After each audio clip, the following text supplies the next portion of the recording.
हाय सांग मैंने आम खाई सारिकी ए छात उपर को आइलु छात खरा खाइबू किंतु मो बड़ मामू को बड़ पुओ कहला नाई भाई आम टे चल बही नहीं कि जीवा छात उपर पढ़ापढ़ी करिया बोले हो ठीक अच्छे चल से आज कहले भाई मुझे स्कूल जीविनी तो घरे चिकेन हम तो से मना कले घर तक बापा भी कहले हो जीवा दरकार नहीं छात उपर को चला पाठ पढ़ू तो मुझे ठीक अच्छे चल खरा भी खाइबा पाठ भी बढ़िया से भी काली आपण मैंने कही कानू को सहित प्रैंक करने तो प्रैंक वीडियो भी मुझे पकई ना तो आज पकईबी आज आम छात उपर को आजु पिलाटी को भी आप देखी नथिले काली आज ताको देखौजी देखि पारबे हाय तो आम आसिक बसीचु एठी छात उपरे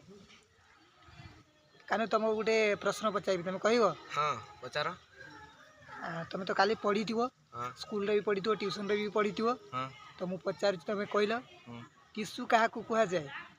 समजातीय कसर उत्पन्न और एक प्रकार कार्य संपादन करुवा कसर समाहार को टिशु कहुए। Thank you.